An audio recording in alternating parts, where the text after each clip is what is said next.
Bonjour à tous et bienvenue dans ce nouvel espace de travail, une émission de Mediapart consacrée au travail et à ses acteurs. Nous nous intéressons aujourd'hui au monde du travail saisonnier, largement sous-documenté. Le travail saisonnier que d'aucuns qualifient de laboratoire de la précarité, voire d'avant-garde de la précarité, sans pour autant susciter de réel enthousiasme sur les réformes et sur les changements qu'on pourrait apporter au sujet. Pour en parler, j'accueille deux invités. Tout d'abord, Carole Hamdi, vous êtes travailleuse saisonnière dans un camping des Landes. Vous êtes aussi mobilisée auprès des saisonniers pour faire évoluer le droit social sur la question. Bonjour Carole Hamdi. Bonjour. Et puis Richard Detir, ancien ouvrier ajusteur, formateur, sociologue. Vous avez une vie mouvementée, multiple. Vous êtes aujourd'hui avec nous parce que vous organisez depuis 2010 le Forum social des saisonniers. C'est ça. Et vous avez consacré en tant que sociologue un ouvrage complet à la question et puis plusieurs articles. Donc bonjour Richard Detir. Bonjour. Je propose, pour rentrer tout de suite dans le vif du sujet, de vous montrer une vidéo qui est issue d'un projet que vous portez, Richard Detir, qui permet à des saisonniers de rejouer de manière théâtralisée un pan de leur vie privée, de leur vie professionnelle. Voilà, on regarde et puis on en parle juste après.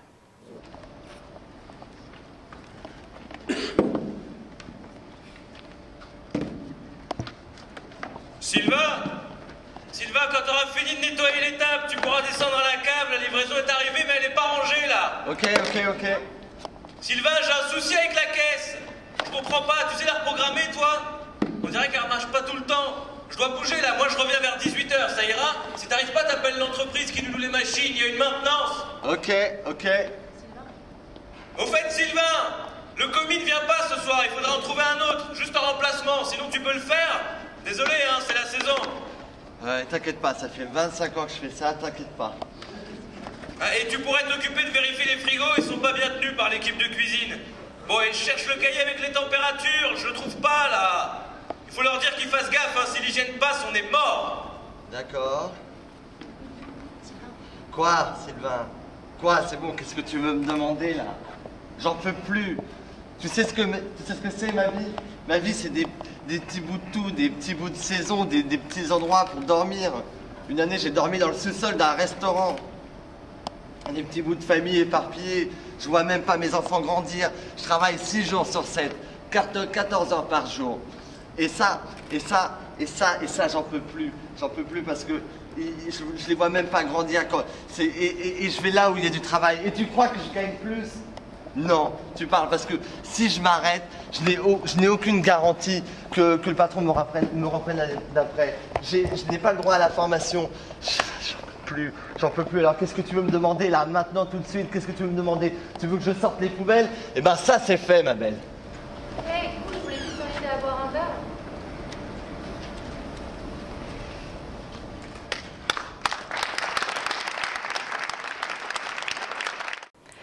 Donc ce projet, cet extrait vidéo qu'on vient de voir, Richard Detir, s'inscrit donc dans le Forum social des saisonniers que vous organisez à Aubagne. Est-ce que vous pouvez déjà nous en dire un peu plus sur ce rassemblement et sur la philosophie de ce projet? Je rappelle que ça a lieu donc tous les 2 ans depuis 2010. C'est ça. Ce qui caractérise les saisonniers, c'est leur hétérogénéité, c'est le fait qu'ils ne peuvent pas se rassembler facilement, c'est le fait qu'ils ne peuvent pas se syndiquer facilement non plus. Parce que travailler à côté de son patron dans un resto ou un bar, on imagine assez facilement que la lutte des classes a d'autres couleurs. Donc, ce que nous avons voulu faire à partir d'une expérience singulière qui est celle de la mise en place de groupes d'expression et de concertation dans le comité d'entreprise d'EDF, la CCAS, qui embauche chaque année 3000 saisonniers. Donc nous avons travaillé vraiment à des actions assez précises pour faire reculer la précarité liée à ce statut sur lequel nous reviendrons. Et nous avions quelques résultats intéressants déjà. Et ce que nous souhaitions avec la jeunesse ouvrière chrétienne, qui est vraiment sur le sujet depuis plusieurs décennies, c'est rassembler les forces diverses, associations, syndicats, entreprises de l'économie sociale, etc., pour braquer les projecteurs sur le sujet, afin que justement, comme vous le disiez au lancement de l'émission, on puisse parler du sujet, voilà, premièrement. Et donc, ce sur quoi on s'est on s'est inspiré des forums sociaux pour se dire, ben voilà, on a une ville au bagne qui est prête à nous accueillir, ce qui serait beaucoup plus difficile aujourd'hui, depuis les élections municipales. Et rassemblons toutes les forces que nous pouvons rassembler.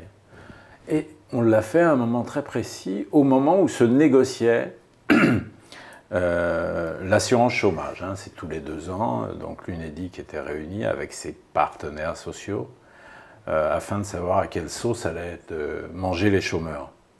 Et on s'est dit là, profitons-en, parce que ce qui caractérisait jusqu'à cette période-là la situation des saisonniers, c'est que leurs allocations chômage étaient minorées de 25%. Pourquoi? Uniquement parce qu'ils étaient saisonniers. Oui, uniquement parce qu'ils étaient saisonniers. Donc le Forum social a correspondu sa première tenue à cette période-là, et nous avons organisé une plainte collective. Voilà, sous forme symbolique, afin que 50 saisonniers ont saisi la halle en disant c'est pas possible, on cotise comme nos employeurs, pourquoi n'aurions-nous pas les droits comme les autres? Et voilà. Cette plainte a abouti? Cette plainte a abouti, et donc depuis juin 2011, les saisonniers, grâce à cette action, ont des droits égaux aux autres. Donc ce forum social, première caractéristique, c'est qu'il est en prise directe avec ce que vivent les saisonniers. Et c'est bien ça le problème, nous y reviendrons aussi, c'est que nous sommes dans un pays où les capteurs sociaux, moraux, sont pas placés au bon endroit. Donc la crise de la politique, c'est ça. C'est qu'elle n'est pas en prise avec la société réelle. Et là, avoir pour la première fois un lieu où s'expriment les saisonniers, c'est vraiment ça l'événement. Sachant qu'en plus, c'est par nature une frange du salariat qui est invisibilisée, puisqu'elle va être très présente pendant l'été ou au cœur de l'hiver, mais ensuite elle va un peu disparaître. D'ailleurs, ça fait un beau marronnier à chaque fois. On montre le saisonnier qui dort derrière le comptoir, ce qui est d'ailleurs... on va y revenir, mais ensuite ils disparaissent un peu du sujet. Bien sûr, donc c'était l'occasion d'en reparler. D'accord. Carole Hamdi, si on revient sur l'extrait qu'on a vu, est-ce que vous vous reconnaissez d'une certaine manière dans cet homme qui est vraisemblablement en colère? Il joue un rôle, mais on peut imaginer que c'est quelque chose de vécu. Et aussi le fait d'être un travailleur à tout faire, sollicité de multiples façons, et en plus dont le statut est déconsidéré. Oui, parce qu'on est obligé d'être déjà dans de la pluriactivité. On est obligé, moi je suis agent d'entretien à une période de l'année, puis ensuite agent d'accueil, et puis je repasse à ouvrier d'entretien. Enfin, je suis aussi agent de restauration, parce qu'en parallèle, je me suis formée pour essayer de travailler plus. Et c'est vrai qu'on doit être opérationnel tout de suite, en exerçant notre métier que parfois que quelques mois dans l'année. Donc ça nous met une pression supplémentaire par rapport à un travailleur en CDI, vraiment, puisqu'on doit de nouveau chaque année faire nos preuves professionnelles pour être pris justement les années suivantes. L'année d'après. Ouais. Vous, votre situation, vous étiez commercial, suite à un changement professionnel donc de votre conjoint, vous vous installez dans les Landes en 95, vous devenez saisonnière, j'imagine, après quelques petits boulots en 2003. Vous dites, quand on en a discuté, que vous n'êtes pas entré dans la saisonnalité par envie mais un peu par hasard et par devoir. Est-ce que vous pouvez nous raconter ça? Oui, moi j'ai répondu à une offre d'emploi, j'ai été retenue et en fait je me suis aperçue que j'avais signé un CDD saisonnier à la fin de mon contrat quand j'ai regardé ma feuille de paie et il n'y avait pas les 10% de prime de précarité dessus de fin de contrat. Et là je me suis interrogée en me disant mais on m'a oublié quelque chose sur la feuille de paie. Et là on m'a dit non pas du tout, vous avez signé un CDD saisonnier. Et c'est ce qui fait la différence entre un CDD traditionnel et le CDD saisonnier, c'est qu'on n'a pas la prime de fin de contrat de 10%. Et pourtant, on est aussi, et peut-être même voire plus, précaire dans le travail. Que les autres. Votre métier, c'est donc monter et démonter les tentes dans un camping, et puis ensuite les différentes formes dont vous avez parlé, accueil, un peu de restauration. Concrètement, dans l'année, combien de temps vous travaillez et combien de temps vous ne travaillez pas? J'arrive à travailler 7 mois, plus quelques petits remplacements l'hiver, quoi, à l'heure actuelle. D'accord. Richard de Tir, est-ce que vous pouvez nous brosser un peu, pour bien qu'on comprenne, une sorte de portrait social des saisonniers? Alors, combien sont-ils? Dans quel domaine travaillent-ils? Et puis aussi, de quelle manière contribuent-ils à la richesse nationale? Alors, ce qui est certain, c'est que nous, on connaît mieux la saisonnalité des travailleurs du tourisme, hein, parce qu'il existe des saisonniers dans l'agriculture et des saisonniers dans le tourisme. Parfois, ce sont les mêmes, hein, ceux qui sont plus réactifs, comme Carole, professionnelle. Souvent, d'ailleurs, ceux qui bossent dans l'agriculture travaillent également dans le tourisme. Donc, c'est pas très facile de s'y retrouver et d'ailleurs, ça contribue à brouiller les pistes, bien sûr. Alors, cette population, on peut dire qu'elle exerce son activité dans un domaine où la concurrence n'existe pas. On ne peut pas délocaliser les montagnes et le littoral. Donc, ils contribuent vraiment à une richesse très importante. Hein. On parle de l'or blanc, par exemple, pour la montagne. Il faut savoir que l'activité touristique du premier pays visité au monde, 78 millions de touristes, rapporte 145 milliards, 6% du PIB. Et lorsque j'examine, comme nous l'avons fait, l'évolution ou la dégringolade des salaires des saisonniers depuis 30 ans, on peut constater que la pression exercée par 8 millions de chômeurs se retrouve là vraiment très très nettement démontrée. Et on voit bien que les saisonniers ne peuvent pas négocier leur salaire. Ils n'ont pas la possibilité de créer un rapport des forces. Alors même que le secteur dans lequel ils travaillent rapporte, lui, énormément d'argent. C'est ce paradoxe qu'on D'ailleurs, on a l'exemple d'un lieu où ils peuvent exercer un rapport des forces, c'est aux remontées mécaniques. Hein, les remontées mécaniques sont organisées, il y a des syndicats, parce qu'ils ont quelque chose à pouvoir actionner. Et en l'occurrence, c'est arrêter les télésièges, etc. Hein. Donc voilà, le tableau est quand même celui-là. C'est un effondrement des salaires. Et vous savez qu'il existe des forums pour l'emploi maintenant. Hein. C'est assez obscène d'ailleurs, je trouve. Le dernier qui s'est tenu à Chambéry, il y avait 10 ou 20 000 personnes qui attendaient, qui faisaient la queue pour l'emploi. Voilà. Et il y a quelques tables comme ça avec des employeurs qui de toute façon embaucheront. Mais là, on met en scène, on achève bien les chevaux.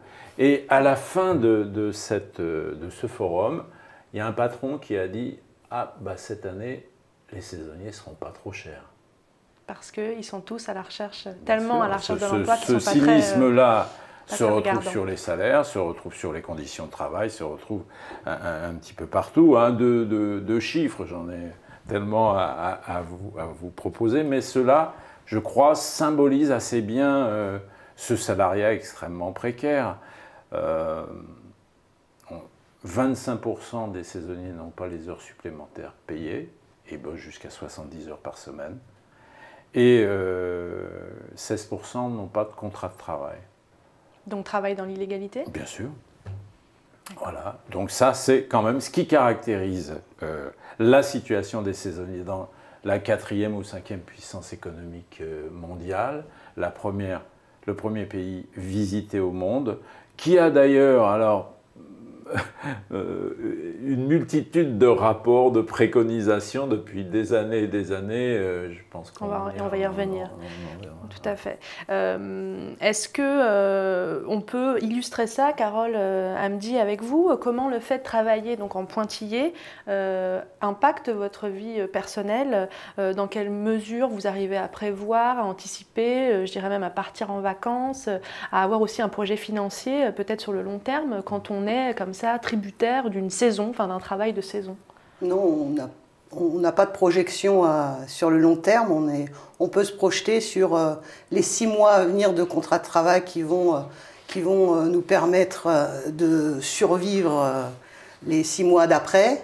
Et puis oui, ça a un impact sur la vie personnelle, au sein de la famille, une réorganisation quand on est en rupture de contrat, de nouveau Pôle emploi, les inscriptions, avec tout ce que ça implique aussi psychologiquement sur la personne qui fait la démarche d'aller s'inscrire, hein, perte d'emploi, fragilité de soi, non-reconnaissance. Enfin, après, on a aussi des regards dans ces structures qui sont vraiment inacceptables, quoi, inhumaines. C'est-à-dire c'est des remarques, des choses, oui, non, mais là, vous n'êtes pas en recherche d'emploi. Ah oui, non, mais senior, ah oui, mais déjà, c'est bien ce que vous avez, vous cherchez un CDI, c'est pas la peine. Enfin, bon, enfin, il y a des... C'est vraiment, enfin, quand on est en état de faiblesse comme ça, où une saison s'arrête, où on a été vraiment dans une dynamique professionnelle, sociale, et que ça s'arrête, et qu'on est face... Moi, je sais que lorsque je vais à Pôle emploi, 3 jours avant, je suis barbouillée, quoi. Hein. Je ne sais jamais qui va me recevoir, dans quelles conditions ça va se passer, si je vais avoir une personne agréable ou désagréable en face de moi, quels vont être mes droits. Parce que ça, c'est pareil, tant que je n'aurai pas l'attestation qui me certifie que j'ai le droit à tant de jours d'indemnisation, sur quel taux, ben, je ne sais pas ce que je vais percevoir le mois prochain. Si mon dossier va être bien traité et qu'il n'y aura pas de difficulté, parce que ça aussi, ça génère parfois 2 mois de paiement de retard. Donc, en attendant, ben, il faut manger. C'est pour ça que cette prime de 10%, elle est obligatoire. C'est pas du tout anecdotique. Mais non, c'est pas de la mendicité, quoi. Il la faut, quoi, parce que ça nous permet de jongler. Moi, si je vais voir mon banquier, il me rigole au nez, quoi. J'ai pas de CDI, je ne peux même pas faire un emprunt pour acheter une voiture. Alors, un logement, on n'en parle même pas, quoi. Tu m'avais dit l'emprunt pour la voiture, etc. Mais oui, moi j'ai fait une simulation avec ma banque que j'ai depuis des années, sur laquelle il n'y a aucune difficulté. Enfin, je maîtrise, hein, je gère les comptes. J'ai la famille qui m'aide aussi parfois, hein, quand c'est difficile, parce que il y a qu'elle qui peut avoir Enfin, j'ai cette chance-là. Voilà. C'est pas possible pour tous. J'ai donc fait une simulation sur Internet pour un prêt bancaire pour changer de véhicule. Et là, donc, j'ai vu un taux à moins de 4%, donc très intéressant pour moi, à mon avis. Et puis, au moment de valider, ben non, il fallait que je prenne contact avec mon conseiller, puisque je n'avais pas de CDI, je n'avais pas de rentrée de CDI. Donc, chose que j'ai faite. Et là, on m'a proposé un taux à 8%. Parce que précaire, donc pas d'assurance. Je ne suis pas fiable, même si ça fait depuis 2003 que je travaille en saisonnalité. Mais oui, pour le banquier, non, pas de reconnaissance d'un vrai travailleur. Voilà. Sur la question du Pôle emploi, est-ce que les agents sont au fait de cette spécificité de votre travail, ou est-ce qu'ils vous considèrent comme attendant mollement que la saison revienne? Alors il y en a certains, c'est ça. Bon, entre-temps, vous ne cherchez pas d'emploi, hein, puisque vous êtes indemnisé par Pôle emploi. Sauf que vu le taux d'indemnisation que l'on a, moi je préférais vraiment travailler, quoi. C'était un choix. Après, oui, donc, il y a ce regard-là. Nous, on travaille régulièrement. Donc on ne rentre pas dans le cadre des gens qu'on accompagne. Hein, voilà, on nous reçoit parce qu'il faut nous recevoir, mais on sait pertinemment que voilà, dans un mois, on va de nouveau être actifs. Donc, enfin, nous, on n'est pas accompagnés du tout, pas suivis. Moi, j'ai jamais le même conseiller qui me reçoit. Donc cet entre-deux du travail se retrouve dans cet entre-deux du Pôle emploi, des institutions. Voilà, et puis eux aussi, ils sont en CDD. Alors peut-être pas saisonniers, quoique ça se demandait, parce que j'ai vu passer des choses de caristes en CDD saisonnier, parce qu'il y a une dérive du CDD saisonnier maintenant. Hein. Aussi, on fait du CDD saisonnier à tir de bras, alors que... Sans que ça ait jamais de rapport avec l'objet du travail. Un cariste saisonnier, enfin le magasin Truc-Muche à côté, pour une caissière, CDD saisonnier, non, quoi. Enfin, il y a des règles. Il y a des abus aussi de ce point de vue-là. Richard de Tir, pour un point de vue un peu peut-être plus général, la relation institution-saisonnier, elle est compliquée? Elle est compliquée parce qu'il y a une représentation de la saisonnalité qui date des années 70. C'est-à-dire l'été au soleil, l'hiver sur les skis. Or, choisi ou subi? Alors, donc nous avons effectué un travail sur cette question-là. Parmi les députés ou sénateurs qui étaient mandatés pour effectuer des enquêtes pour faire des rapports sur le sujet et des préconisations, nous avons rencontré un député UMP, François Vansoun, le rapport Vansoun est connu, 2011. Lorsque nous l'avons rencontré et que nous avons évoqué l'injustice que constituait à pénaliser les saisonniers à propos des allocations chômage, il a dit « mais vous ne voulez pas qu'ils aient des allocations chômage comme les autres, ça les empêcherait de rechercher de l'emploi ». C'est-à-dire que cette représentation-là, elle est politique, et les institutions qui traitent la situation des saisonniers sont des institutions qui ont aussi des missions. Lorsque arrivent les chiffres du chômage, c'est la panique dans tous les ministères. Donc les injonctions contradictoires, là, elles sont extrêmement fortes. Le directeur départemental de l'emploi, il appelle le directeur de Pôle emploi ou la directrice, puis il lui dit moi, il y a des élections dans un mois, je me suis fait remonter les bretelles, il nous faut des résultats. Là, c'est pas satisfaisant. Donc, placez nos stages, vous en avez. Comment ça se traduit à Pôle emploi? On place des stages. C'est-à-dire qu'on n'accueille pas les gens en fonction de leur situation sociale, de cette intermittence imposée par la situation que décrit si bien Carole. Et donc, qu'est-ce qui se passe? Il se passe qu'il faut des résultats. Donc, 300 000 radiations techniques chaque mois. Plus ce papier qui manque toujours. Il manque toujours un papier. Moi, il y a de la littérature en quantité considérable sur ce sujet-là. 800 000 chômeurs n'ont pas les droits réglementaires auxquels ils pourraient prétendre, faute d'informations, découragés par les démarches ou ne pensant ne pas y avoir droit. D'autre part, le fait que la durée d'affiliation qui ouvre des droits ne correspond pas aux durées de travail aujourd'hui, fait qu'une multitude de gens passent au travers des mailles du filet, dont les saisonniers, bien sûr, au court contrat. Il faut savoir qu'en 10 ans, les CDD ont progressé dans des proportions incroyables. Les CDD de moins d'une semaine de 80% et de moins d'un mois de 120%. Donc cet émiettement du travail a des conséquences terribles, sociales, financières, psychologiques. Ce que décrit Carole, nous avons apporté à ce député dont je parlais 45 pages de témoignages. Qui allait dans ce sens-là. Qui lui disait, mais regardez, nous avions ouvert un site sur le sujet. Moi-même, qui connais les gens, j'étais surpris par la quantité des témoignages. Sur une autre question qui a aussi rapport avec l'organisation de ce marché spécifique du travail, c'est la question du logement. Alors je vous propose de regarder une autre vidéo qui a trait à la mort de 2 jeunes dans une station de sport d'hiver il y a 2 ans. L'un des jeunes gens vivait dans son fourgon le temps de la saison. Donc on regarde et puis on commente ensemble cet extrait. J'en viens maintenant à ce drame qui relance la problématique de l'hébergement des travailleurs saisonniers dans les stations de ski. Avant-hier, un couple est mort dans l'incendie de son fourgon. Un chauffage d'appoint pourrait avoir provoqué le départ du feu. Des conditions de vie extrêmement précaires qui sont loin d'être isolées. À la Clusaz, reportage Christophe Buzine et Quincy Russell. 2 jours après le drame, la vie a repris son cours dans la station de la Clusaz. L'épave du camion calciné a été enlevée et un nouvel emplacement mieux exposé au soleil est accessible aux saisonniers.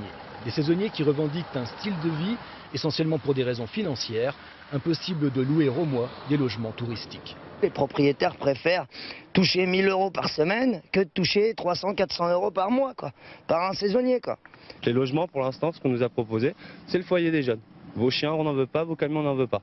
Pour moi, cette vie-là, c'est pas une proposition décente. La municipalité a en effet construit un foyer municipal. Actuellement complet, il peut accueillir une 60aine de personnes. Pour obtenir une chambre, il faut quand même verser une caution de 2 mois et payer 345 € de loyer. Enfin, de nombreux employeurs proposent tout simplement de loger leurs saisonniers, des chambres souvent rudimentaires mais confortables. Vous avez 3 types d'alternatives. Vous avez ce foyer, vous avez les employeurs professionnels qui proposent des contrats logés. Et puis vous avez également les alternatives des villages environnants où le prix des logements est tout à fait abordable. Sur les 1200 saisonniers qui travaillent à la Clusaz, 80% résident dans le canton de Thônes. Ils font quotidiennement le trajet des villages avoisinants. Finalement, ils ne sont qu'une quinzaine à vivre dans des camions. Ils demandent simplement l'accès à un point d'eau et une borne électrique pour se chauffer sans pétrole ni gaz, pour qu'un nouveau drame ne vienne pas assombrir cet hiver. Donc on le voit, Richard de Tyr, Carole Hamdi, la question du logement est capitale, voire dramatique. Est-ce que ce drame, Richard de Tyr, a changé la donne et obligé les employeurs à loger plus décemment leurs employés saisonniers ?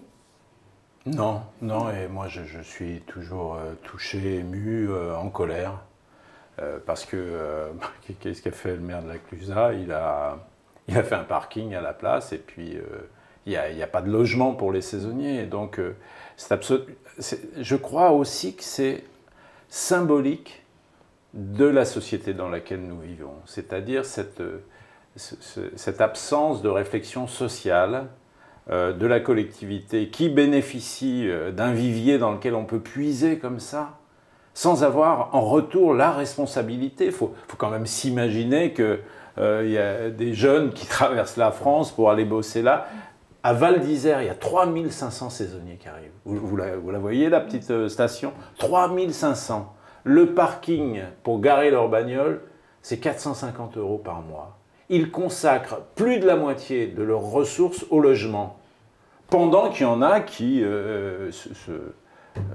font des profits colossaux. Donc les stations, les collectivités locales, les collectivités territoriales doivent avoir la responsabilité de loger les saisonniers. Et il faut, de ce point de vue, peut-être, et c'est là l'ouverture de négociations la commission se réunit le 20 mai, la commission Rebsamen, avec des députés, des sénateurs, etc. Eh bien, dans le dossier, il y a la question du logement des saisonniers. Eh bien, de la même façon que l'on contraint, avec des pénalités, les villes à avoir du logement social, il faut procéder de la même façon. Et il faut que les contraintes soient fortes.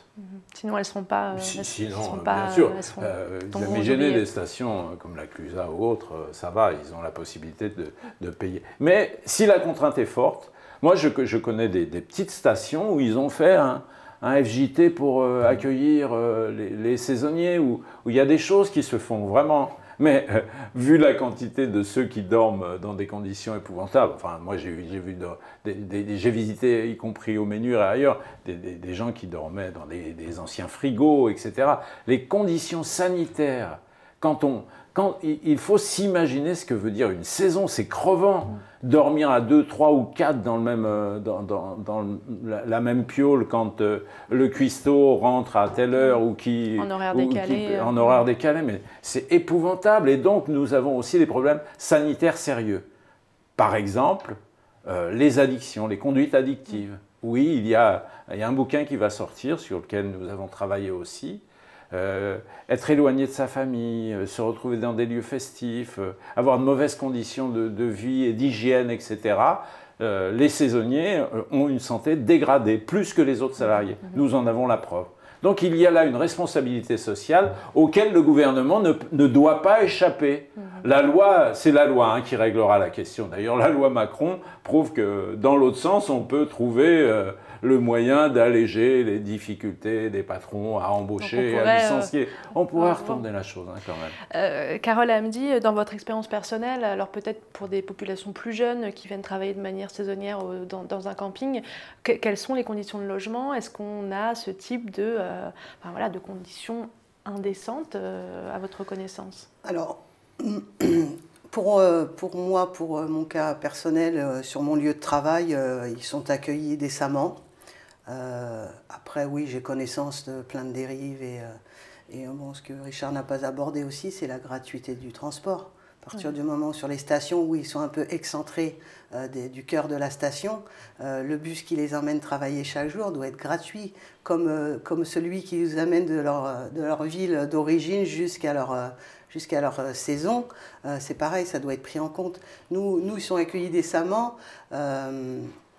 Il y a la gratuité du logement pour les saisonniers dans le camping. Vu le montant des salaires. Mais bien sûr, puisque maintenant on ne fait plus de saison. Avant c'était, oui, comme disait Richard, on fait une saison et puis on va se prendre un billet d'avion et puis on va se faire belle 6 mois au soleil dans les îles, quoi. Maintenant c'est fini, une saison ça vous laisse juste de quoi payer ce que vous avez à payer et puis pas d'engranger grand chose, quoi.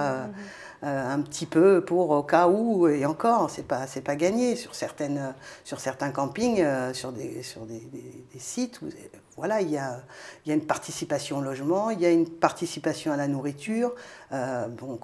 Quand on enlève tout ça, il ne reste plus grand-chose du salaire, quoi. Les jeunes, ils repartent avec 600 €, quoi.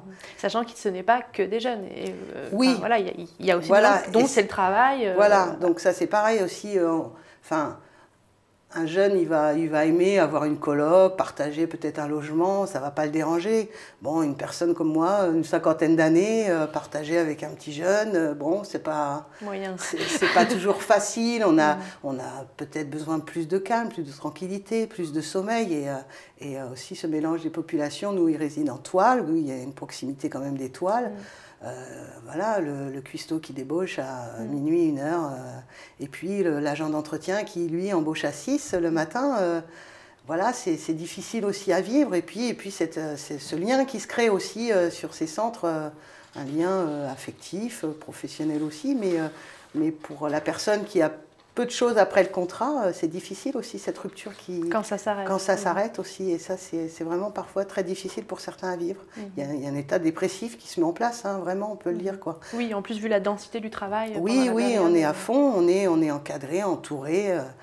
Voilà, il y a des liens qui se créent, c'est une micro-société, quoi. Hein, et puis d'un seul coup, but en blanc, fin de contrat, tout s'arrête. Et là, on est un peu dans la dynamique, dans l'euphorie un peu de cette saison. 15 premiers jours, et puis après, petit à petit, c'est vraiment un état dépressif. Alors si on est entouré, si on a un lien social autre, on se gère. Voilà, on se réorganise, hein, une nouvelle vie de nouveau. Puis pour d'autres, c'est vraiment une dégringolade difficile à vivre.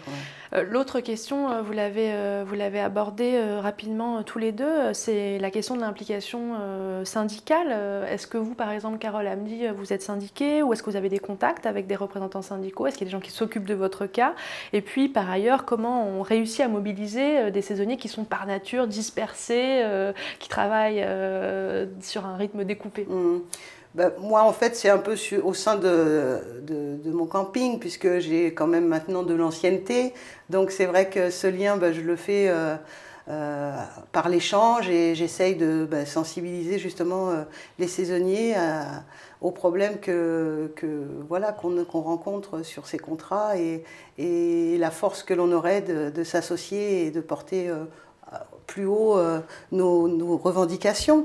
Donc ça se passe, ce lien se fait, les syndicats sont présents pour nous en tout cas, on a des échanges avec eux, on s'informe, oui, on est soutenu.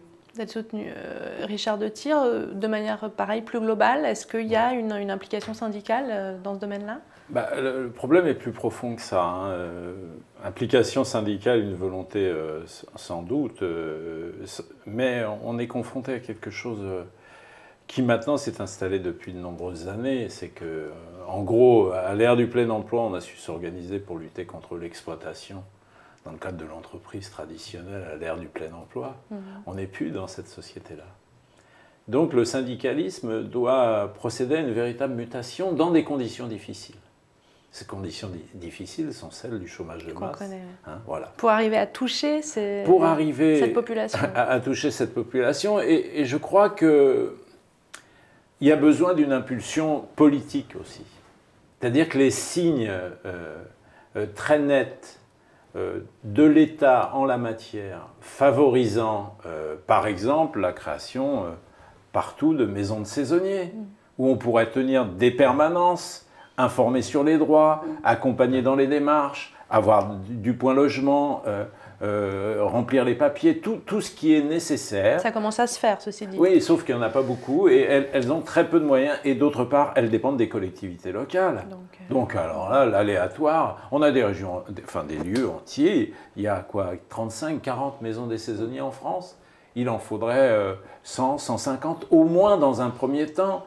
Donc ça, c'est pas l'effet direct sur la syndicalisation, mais on se rend bien compte que cette saisonnalité qui aboutit à ce que ces salariés soient isolés, eh bien, cet isolement, on peut contribuer à le réduire pour que, à la fois la visibilité, la prise en compte, la reconnaissance, tous ces éléments-là contribuent à ce que l'aléatoire, le mauvais traitement, la non-information sur les droits, les heures supplémentaires pas déclarées, les contrats pas déclarés, etc., ce logement, ces jeunes qui crament dans leur bagnole, mais il faut porter plainte contre contre une société qui est capable de permettre autant de cynisme, quoi. On empoche, on a des villes très très riches, quoi, des lieux touristiques très très riches, et on a à côté ces espèces de précaires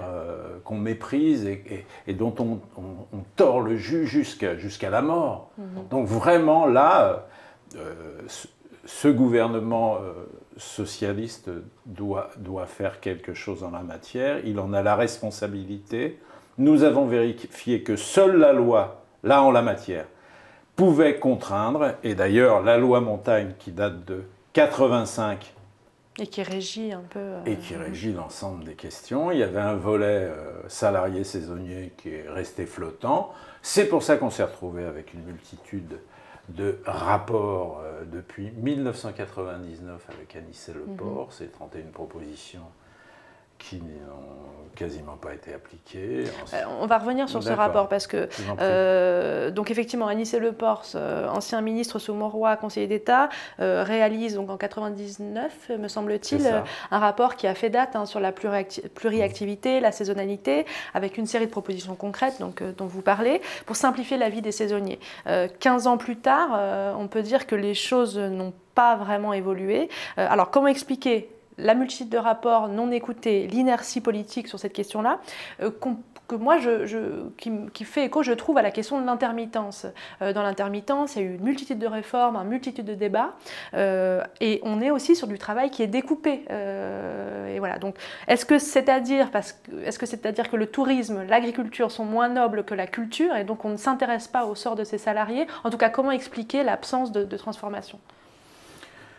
Je ne sais pas si c'est moins noble. Je pense que ça peut l'être et que, bon, les intermittents, de tout temps, il y a un très beau bouquin d'ailleurs chez le même éditeur, à la dispute de Mathieu Grégoire sur l'histoire de l'intermittence, qui donne des clés sur l'attachement historique du syndicalisme à ce statut, à cette question.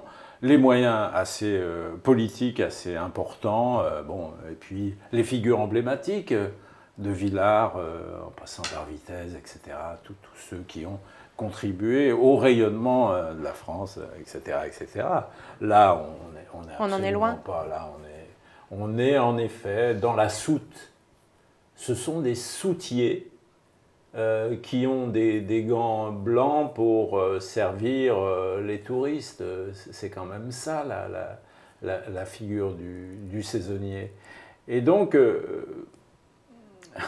les 8 millions de chômeurs pèsent en permanence sur le sujet. Et cette intermittence et ce type de CDD, parce qu'il existe deux types de CDD, le CDD pour surcroît de travail et remplacement qui ouvre les droits aux 10% de primes de fin de contrat, et le CDD par nature, le CDD saisonnier qui ne doit intervenir que durant les périodes où on fait la cueillette des cerises, où on est en vacances. Carole évoquait le fait qu'il y a pas mal de secteurs d'activité qui ont tendance à utiliser ce CDD pour pouvoir ne pas verser cette prime. Alors on a les stations-service, les magasins sur les littoraux, on a les musées. Voilà, c'est-à-dire que ça se développe, hein, on a quelque chose comme ça. Et donc là encore, on sent bien qu'il n'y a pas la résistance politique qui conviendrait. Et l'invisibilité quasi permanente, sauf les marronniers à Noël, là, du JT, avec Pernod qui balance une larme. Bon, donc, ce dont on a besoin, c'est que il ne suffit pas. Il y a eu plusieurs initiatives, donc les 31 propositions d'Anicet Le Pors, qui vraiment étaient sacrément intéressantes, hein, juridique, logement, transport, social, etc. Et puis ensuite, on a eu la mission Alfrench Simon sur le logement, avec des bonnes préconisations. Ça aboutit à que dalle. Le rapport de François Vansoun 2011, pareil, préconisation zéro. Et puis celui de François Noguet, là, récemment. On se retrouve à chaque fois pour repartir à la case départ. Des paroles, pas d'actes. Sachant qu'on sait à peu près ce qu'il faudrait faire. Alors là, avec vraiment, on a évoqué le levier du logement, on évoque le levier des transports, de toute évidence, faire venir quelqu'un de l'autre bout de la France pour aller sur la côte ou en montagne, il faut lui payer son transport. Enfin, c'est une aberration. Et puis, il y a les deux questions. On a évoqué la prime de fin de contrat. Et il y a la question de la clause de reconduction des contrats. Oui, alors ça, j'aimerais qu'on en parle plus précisément. Donc, qu'est-ce que ça veut dire quoi, cette clause de reconduction? Ça veut dire que à la fin de notre contrat de travail, l'année prochaine, on ne sait pas si on va être repris, si notre employeur va répondre favorablement à notre demande de réemploi. Vous, par exemple, vous n'êtes pas sûr que l'année prochaine, ça recommence? Non, s'il a décidé de ne pas m'employer, il en a le droit. Donc à partir du moment où le saisonnier a rempli sa fiche de poste, a convenu, a eu peut-être une évaluation de fin de saison, comme ça se passe parfois aussi professionnellement, et qu'on est content de son travail, qu'est-ce qui empêche de faire, en fin de contrat, de suite, accord tacite, employeur, salarié, ok, on s'engage à retravailler ensemble pour la saison d'après. Je veux dire, moi, personnellement, ça me rassure, parce que je sais que dans 6 mois, ou dans 7 mois, ou dans 3 mois, j'aurai de nouveau un emploi, que je sais que je peux compter sur une base de salaire. Je peux peut-être aussi aller voir mon banquier, si j'ai justement cette embauche prévue chaque année, voilà, un papier de l'employeur qui dit, ben voilà, madame Hamdi, on la reprend depuis tant d'années. Ce qui n'empêcherait pas le travail par ailleurs dans l'intersaison. Absolument pas, oui. Donc ça, c'est une proposition. L'autre proposition, c'est donc la prime dite de précarité de 10% de fin de contrat de CDD. Il y a un débat là-dessus, parce que bien sûr, on en discute depuis longtemps. Premièrement, la clause de reconduction, c'est ce que dit Carole. C'est une sécurité morale, une sécurité sociale et une sécurité professionnelle. Donc ces 3 leviers, là, quand on parle de sécurisation des parcours, ça y va, sur le discours. Là, il y a quelque chose de concret. Et d'autre part, ça renvoie aussi à la question précédente. C'est-à-dire, nous souhaitons avoir des citoyens qui peuvent se défendre, s'organiser. Quand on a une clause de reconduction, on peut se syndiquer peut-être, vous voyez ? Parce que quand on n'en a pas, là, on se retrouve dans une situation, bien sûr, de soumission au patron avec qui on bosse le plus souvent. Voilà. Donc ça, c'est vraiment très, très important. Dans notre société, nous avons besoin, à côté du contrat de travail, quand même, un contrat de dépendance et de soumission, à permettre aux salariés de pouvoir se défendre, s'organiser. Donc ça, c'est la première chose. Et la deuxième, vous avez raison, nous, c'est fromage et dessert. C'est-à-dire clause de reconduction et prime de fin de CDD. Carole l'a dit, au forum social, on a fait la liste de ce que représente, d'ailleurs ça touche à l'intermittence, le temps productif pour un salarié saisonnier. C'est seulement la période où il est en contrat ou c'est vraiment toute autre chose? C'est-à-dire le travail déborde de la période de travail, les transports, la recherche d'hébergement sur le site, les démarches à Pôle emploi, la recherche d'autres employeurs, la contrainte du travail non déclaré, etc. Donc tout le méta-travail. La relance chaque année de son employeur, du fait de l'absence de... l'impossibilité d'effectuer les emplois, l'impossibilité d'avoir des garanties pour un appartement. Les gens, par exemple, il y a beaucoup d'animateurs dans des centres de vacances. Ils préparent leur saison, ils appellent avec leur téléphone, etc. Ils lisent des bouquins, etc. Tout ça, c'est bien sûr pas reconnu. Les week-ends sans retour en famille ou des amis. L'éloignement pendant plusieurs mois de sa famille. Le report à plus tard de ce qu'on ne peut pas régler sur le site. Et alors ça, moi j'ai une multitude d'histoires sur le sujet, parce que là, l'effet psychologique, il est énorme. Être durant 6 mois au même endroit et reporter en permanence ce qu'on doit faire, quand on rentre à sa maison, boulot. on ne le fait pas. Non, on ne le fait pas. On ne le fait pas. Parce qu'on est dans une situation de proscrination, c'est ça, c'est ce qu'on dit.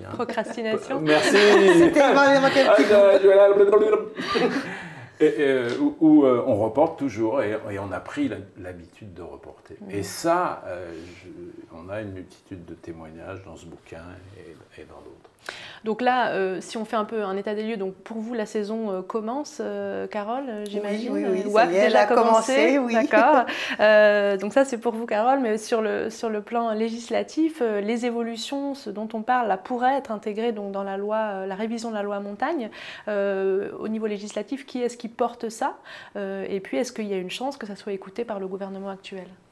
Ah ben, Rebsamen, c'était... Non, d'ailleurs, Sapin s'est engagé à la nomination du gouvernement, du premier gouvernement, pas celui de Valls, à ce que cette situation cesse et qu'il fallait prendre des mesures pour faire reculer la précarité liée au statut saisonnier. Rebsamen a la mission de... Valls a missionné 2 députés de son groupe pour travailler au sujet. Il y a donc une commission de travail qui se réunit le 20 mai, c'est sa première réunion. Est-ce qu'on va déboucher sur des préconisations ou des mesures concrètes? Voilà. Est-ce que ça va changer? Alors, nous, on a la faiblesse de penser que si nous étions associés, Carole, Sylvie et d'autres saisonnières, et le Forum social à cette réunion, je pense que ça sera intelligent. Et c'est prévu? On a écrit, on attend. Et on a rencontré hier, d'ailleurs, Joël Giraud. Nous avons aussi des amis, il y a lui, il y a Annie David, qui est sénatrice communiste, qui participe à ce groupe de travail. Nous demandons d'y être associés, parce que nous avons quelque chose en plus. À dire. Ok. Je vous remercie tous les deux pour votre venue sur ce plateau de Mediapart. J'en profite pour vous rappeler donc, le titre de cet ouvrage de Richard Detir, Avec les saisonniers, une expérience de transformation du travail dans le tourisme social, qui a été publié aux éditions La Dispute en 2007. Et puis un autre ouvrage collectif, cette fois-ci, L'envers de la fraude sociale, le scandale des non-recours aux droits sociaux, qui traite notamment de la question des saisonniers. Quant à nous, donc merci à vous deux, on se retrouve bientôt pour un nouvel espace de travail, l'émission de Mediapart consacrée au travail, à cette même place. Merci, au revoir.